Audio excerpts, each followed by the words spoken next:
Mesdames, Messieurs, bonjour, il est midi, les titres de cette édition.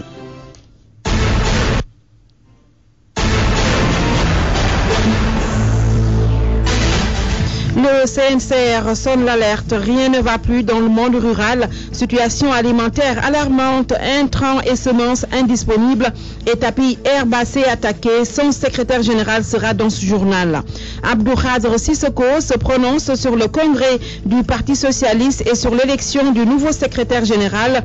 Le sage du PS écarte toute idée de fraude et parle de vitalité démocratique interne au sein du Parti socialiste. La résurrection du Christ 40 jours après, c'est l'ascension ce 28 mai 2014. Les fidèles chrétiens rencontrés à la cathédrale de Dakar parlent d'espérance et se réjouissent de l'élévation de Jésus au ciel. L'appel du mardi, la 134e édition se prépare et démarre demain. À Yoff, l'on est dans les préparatifs et on ne lésine pas sur les moyens pour accueillir les fidèles laïennes. À suivre la page internationale avec Dienaba Seydouba. Les sports, ce sera l'affaire de Malal Junior Diagne. À la technique de cette édition, il y a Vincent Diop. À la présentation et avec un immense plaisir à Djaratou Binta Diallo. Bienvenue. Alerte dans le monde rural. Le CNCR qui a bouclé une tournée nationale constate dans les régions de Kaolack, Kaffrine, Kédougou et Tamba l'indisponibilité des intrants et semences. Un tapis herbacé attaqué et une situation alimentaire alarmante. Écoutons Babangom, secrétaire général du CNCR, au téléphone de Daouda Diouf. Pour ce qui est de la zone où je suis allé, c'est-à-dire la zone Est, Kédougou, Tamba, Kaffrine et Kaolack, on peut dire qu'à Kédougou, l'hivernage s'est installé et que les paysans sont en train de s'occuper de leurs champs.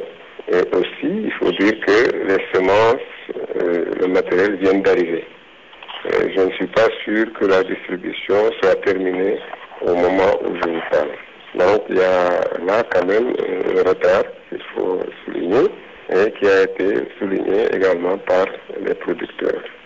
Quant à la situation alimentaire du monde rural et du bétail, vous savez que ce soit à Tamba ou à Kédougou, les feux de brousse ravagent assez tôt le tapis herbacé. Donc le bétail est soumis à rude épreuve. Et effectivement, c'est le moment, même pour l'ensemble du pays, de venir en assistance au bétail, parce qu'il ne faudrait pas attendre la 18e pluie pour venir à Kédougou présenter des éléments. Là également, ça va poser problème. Pour l'hivernage passé, globalement, il n'a pas été bon dans l'ensemble et les situations ne sont pas égales également partout, mais il faut dire que cet hivernage n'a pas été un bon hivernage et les producteurs, dans certaines parties, il faudrait véritablement venir en assistance aux populations pour les aider à combler la soudure. Sur RFM au moins, on a des informations sûres et utiles. RFM, la radio de toute l'actualité. 12h04 à la cathédrale de Dakar, l'on a célébré la messe en ce jour d'ascension. Ils sont venus nombreux pour fêter la résurrection du Christ. Cette année, le thème retenu à travers le Christ, l'être humain a été conduit jusqu'à l'intérieur de la vie même de Dieu. Reportage Sodacham. Les fidèles chrétiens ont démarré ce jour avec une messe pour célébrer la solennité de l'Ascension. Abbé Eugène Diouf revient sur le sens de cette fête. Cette fête célèbre l'espérance. L'espérance de ce que nous serons un jour, lorsqu'après le pèlerinage sur cette terre, nous serons appelés à partager la gloire de Dieu, la gloire des élus. Comme nous le rappelle la préface de ce jour, en quittant ce monde, le Seigneur Jésus ne se bat pas de notre condition d'homme, mais il donne l'espérance aux membres de son corps de pouvoir le rejoindre un jour. Une croyance forte des fidèles chrétiens. Jean-Baptiste Kamaté confirme. Pour moi, ce que je deviendrai demain, le Christ me le montre aujourd'hui par son élévation, par son ascension au ciel. Sœur Marie-Thérèse Mendy se réjouit de cette sainte journée, de par son importance et de par sa signification. Je suis très contente de cette fête, puisque Jésus monte au ciel auprès de son Père, et c'est là qu'il prépare une place pour chacun d'entre nous. Et il ne nous laisse pas seuls, il nous a promis de faire descendre sur nous l'Esprit Saint, le Paraclet, qui nous enseignera tout. Cette fête de l'Ascension est l'occasion pour les fidèles chrétiens de penser aux morts. L'Ascension est célébrée 40 jours après Pâques. Elle est toujours fêtée un jeudi entre le 30 avril et le 3 juin. L'appel de Seydina Limamou Laye, la 134e édition démarre demain. À la veille de cet événement religieux, nous nous sommes rendus à Yoff où les préparatifs vont bon train. Les habitants n'ont pas lésiné sur les moyens pour accueillir les fidèles pèlerins. Reportage à Wambaye. Devant cette villa peinte tout en blanc sont attachés 2 chameaux et 2 bœufs. Les enfants du quartier, attirés par les bêtes, regardent comme des spectateurs éblouis par une merveille. L'appel de Seydina Limamou Laye. Demain et après-demain, les habitants de cette maison se préparent à accueillir les fidèles et les haut-parleurs diffusent déjà des chansons laïennes.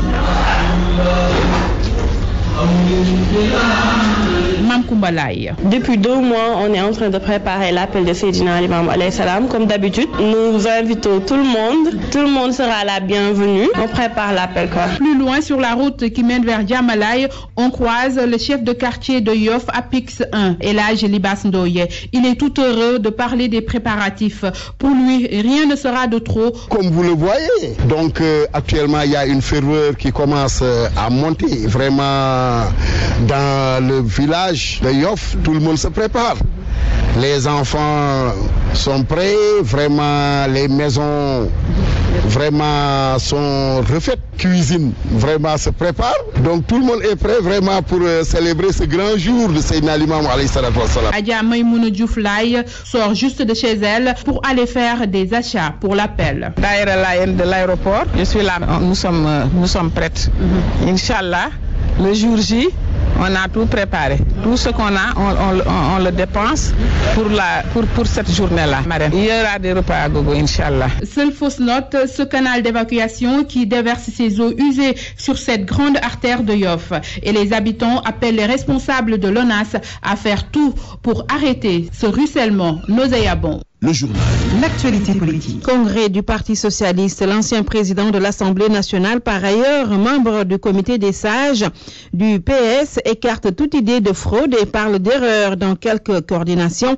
Pour Abdoul Khadr Sissoko, ce qui se passe au PS montre la vitalité d'une démocratie interne au sein du parti. Abdoul Khadr Sissoko s'entretient avec Daouda Diouf. Je ne pense pas du tout que ça aille mal entre Aïssata Tall Sall et Tanor. Pas du tout, au contraire.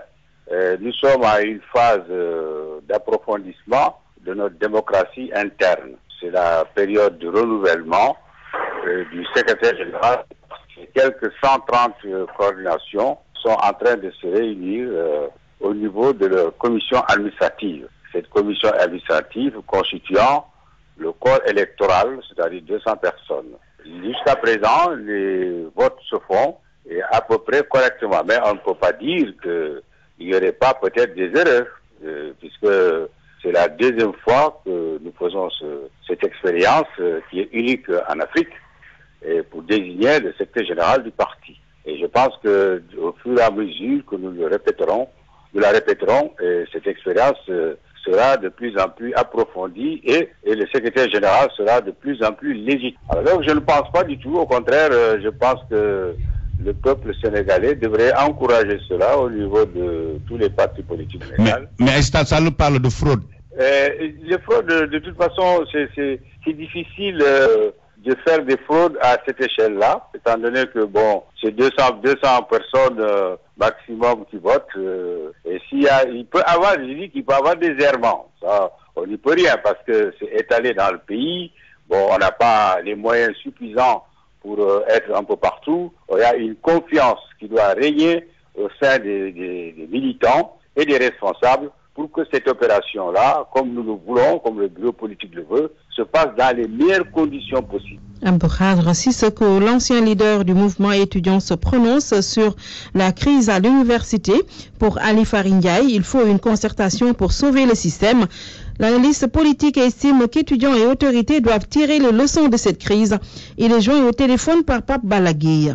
Ce qui s'est passé est tout à fait déplorable parce qu'en dernière instance, ce n'est que la résultante d'un déficit de communication entre les différents acteurs de l'université. Comme on l'a toujours compris, l'étudiant, il faut le convaincre. Si vous ne parvenez pas à le convaincre, vous le poussez à la confrontation. Or, la confrontation doit se faire au niveau des idées. Si on les empêche maintenant ce cadre d'expression et de confrontation au niveau des idées, on les pousse à une confrontation physique. Et malheureusement, c'est ce qui est arrivé avec ce retard considérable de paiement des bourses qu'il faut du reste déplorer. Maintenant, il faut se réjouir du fait qu'il y ait la justice est parvenue à libérer les étudiants, ce qui participe à une décrispation. Maintenant, au-delà de cette décrispation, il faut saisir la balle au rebond. Parce qu'on a l'habitude au Sénégal de laisser les situations pourrir. Or, le syndicalisme étudiant a horreur du vide. Donc, ce qu'il faut aujourd'hui maintenant, c'est engager de véritables concertations avec tous les acteurs de l'université pour faire prévaloir les traditions académiques universitaires et ensuite créer des plages de concertation qui puissent permettre de dire aux étudiants ce qui est possible dans le cadre de ces réformes, mais aussi pousser l'État à comprendre que tous les efforts qui ont été faits depuis la concertation sur l'enseignement supérieur de 1993, que tout ce qui a été fait doit continuer effectivement à améliorer les conditions universitaires. Et pour cela, il va falloir d'abord que la question des bourses, qui est une question extrêmement importante, doit être diligentée de la manière la plus efficace. Le ministère de l'Environnement était à Gouloumbou. Les sites visités vont abriter les réserves communautaires de pisciculture, une station d'aquaculture, entre autres. Les détails avec Moussa Oumar Gueye. Lueur d'espoir chez les populations de Gouloumbou, Sinthiang-Koundara et environ. Le ministère de l'Environnement et du Développement durable est plus que jamais déterminé à trouver une alternative pour les pêcheurs qui se sont démarqués du lit du fleuve Gambie pour se méfier des attaques des hippopotames. Docteur Magadba est le directeur général de l'Agence nationale de l'aquaculture. Et aujourd'hui, on a un projet, une grande station piscicole moderne à Gouloumbou. Sur l'immédiat, ce qu'il serait possible de faire, c'est d'aménager des mares qui sont à l'arrière des bourrées de relief au bord du cours d'eau pour les mettre en eau et les empoisonner immédiatement en attendant de démarrer la station.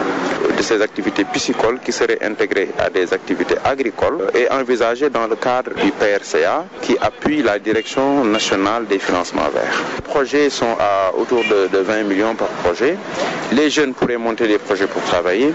Les femmes aussi, non seulement dans le domaine de la pisciculture, mais dans le domaine de la poterie, pour faire des fourneaux banat de souffle liés à l'économie d'énergie et baisser la pression sur l'environnement. Et des activités piscicoles qui sont des alternatives à la pêche de capture qui permettraient aussi de baisser les risques par rapport à la proximité avec les hippopotames. Dans le cadre de la solidarité gouvernementale, le ministère de l'Agriculture a offert 2 groupes motopompes au profit des cultivateurs maraîchers de Gouloumbou, Coriantine et environ.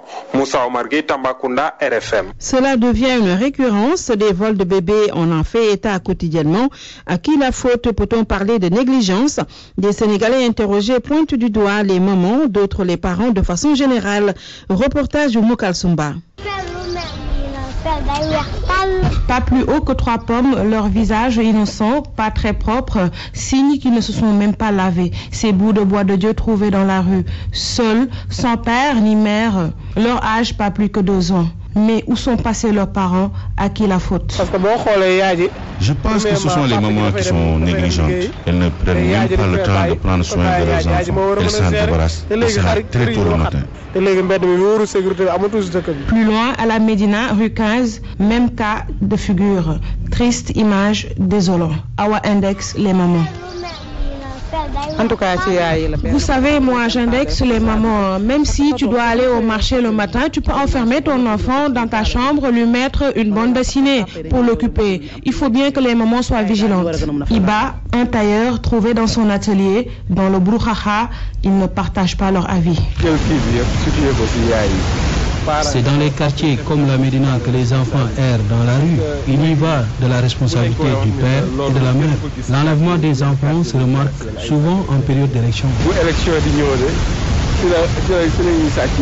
Recurrence de vol d'enfants, les populations pensent que c'est dû à l'approche des élections municipales. RFM. L'actualité internationale. C'est avec Djainaba Sedouba. Bonjour Djainaba. Bonjour Binta Diallo. Situation au Nord Mali, le gouvernement poursuit le dialogue avec les groupes armés. Les pourparlers devront se dérouler au Mali, mais pas nécessairement à Bamako. C'est une affirmation du Premier ministre Moussa Mara. Le négociateur malien Modibo Keïta se rend justement à Ouagadougou ce jeudi pour parler avec les représentants des groupes rebelles. Moussa Mara au micro de nos confrères de Radio France Internationale. C'est vrai que du côté des groupes armés, on a pas mal de sous-groupes d'orientation qui peuvent être diverses. Que les groupes aient, je dirais, une organisation, une stratégie cohérente pourrait faciliter en termes de dialogue inclusif. Mais ce qu'il faut savoir, c'est que le processus de dialogue et de pourparlers inclusif aura lieu dans sa phase décisive sur notre territoire au Mali. Et quand on dit au Mali, c'est partout sur le territoire, parce que nous estimons que partout sur le territoire de la République du Mali, c'est le Mali. Et l'État est prêt à aller partout sur notre territoire pour arriver à une paix définitive et faire en sorte que ces prochains accords de paix soient les derniers. Nous souhaitons que l'administration puisse revenir à Kidal le plus rapidement possible. Comme l'administration est présente à Gao, à Tombouctou, à Tessalit, dans la région de Kidal, que l'administration puisse être là et puisse fonctionner dans un cadre à convenir avec les groupes armés, avec la facilitation de l'aménagement. Nous souhaitons évidemment que tous les prisonniers de l'armée malienne qui sont encore aujourd'hui aux mains de ces groupes armés puissent être libérés. C'est une mesure là aussi de confiance. Nous sommes optimistes. Centrafrique, regain de violence à Bangui. L'attaque contre le site de Notre-Dame de Fatima à Bangui aurait fait à Binta une quinzaine de morts et plusieurs blessés. Mais une source de la MISCA, la force militaire, évoque une vingtaine de morts. Mantouré pour plus de détails. On parle de 15 personnes tuées, dont un prêtre, et pourtant les forces africaines de la MISCA font état de 20 morts. 5 cadavres, disent-elles, ont été transférés à la morgue de l'hôpital général. En tout cas, la trentaine de blessés est vérifiée. Tout s'est passé hier lors de l'attaque de l'église Notre-Dame de Fatima par un groupe armé. Elle se trouve dans le centre de Bangui, non loin du quartier musulman de la capitale. Finalement, la très grande majorité de quelques millions de déplacés qui avaient trouvé refuge dans et aux abords du bâtiment religieux ont quitté les lieux. La crise centrafricaine a pris un tournant interconfessionnel depuis plusieurs mois entre ex-rebelles sénéca, des musulmans, et miliciens chrétiens anti-Balaka. 3 personnes ont été décapitées dimanche dernier en marge d'un match de football organisé en Bangui pour tenter de réconcilier chrétiens et musulmans. Mantouré, l'armée camerounaise poursuit son déploiement dans le nord du pays. Environ 2000 soldats camerounais supplémentaires doivent être envoyés dans le nord du Cameroun. Les premiers sont déjà arrivés près de la frontière avec le Nigeria. C'est l'une des mesures prévues pour lutter contre Boko Haram. Objectif est de permettre aux soldats camerounais de mener des actions concertées avec des soldats nigérians de l'autre côté de la frontière. Il s'agit aussi à terme de mener des patrouilles simultanées avec l'armée nigériane dans la zone de Woza, dans le sud de l'état de Borno au Nigeria. Les membres de Boko Haram, pour échapper à l'armée nigériane, traversent la frontière pour gagner le Cameroun, où ils ne sont pas du tout inquiétés. Alors l'intérêt de ces patrouilles est donc de fermer cette porte de sortie. Binta Diallo. Merci beaucoup, Djainaba Sedouba. RFM Sport.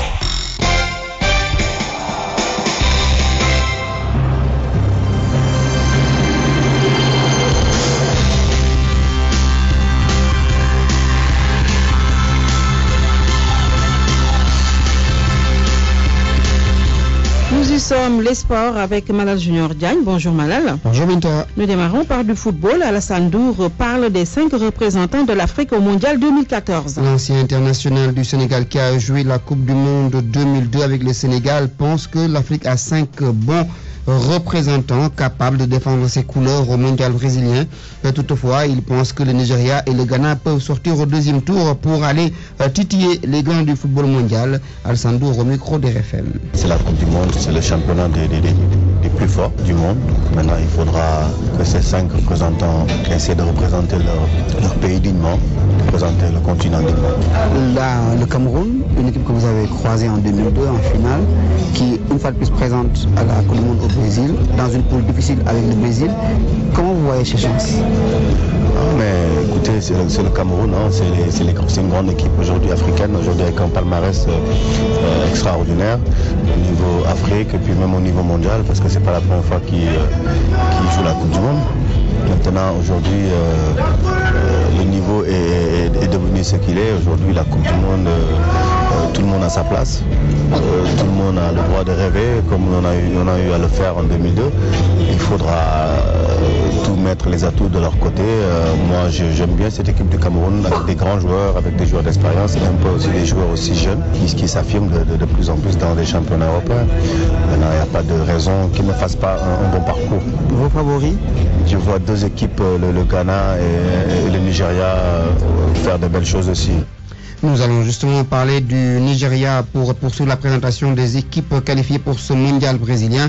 Le champion d'Afrique en titre donc est décortiqué ici, étudié par notre correspondant dans la banlieue, Salif Sow. Et de 5e participation du Nigeria à une Coupe du Monde de football, un bonheur, une pression, une fierté pour l'Afrique. Évident, les Africains auront leurs yeux braqués sur le Nigeria. Cette grande nation de football qui n'a jamais dépassé la barre des 8e de finale en Coupe du Monde vise les quarts. Bonne équipe, bon effectif, les verts et blancs au beau jeu visent le dernier carré. Vincent Enignement et compagnie veulent suivre, disent-ils, les traces du Ghana, du Sénégal et du Cameroun. Placés dans le groupe F aux côtés de l'Argentine, de la Bosnie-Herzégovine et de l'Iran, les Nigérians doivent d'abord convaincre par le jeu dans ce groupe de bonne qualité.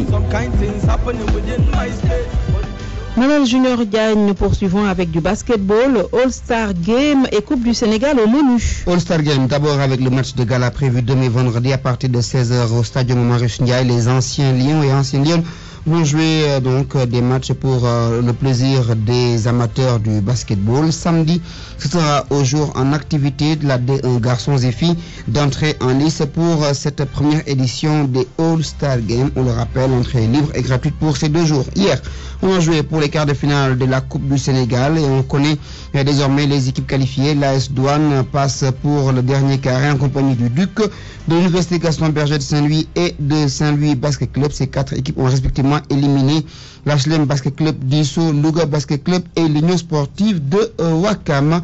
Binta, on termine avec cette deuxième journée de natation qui va se dérouler dimanche prochain.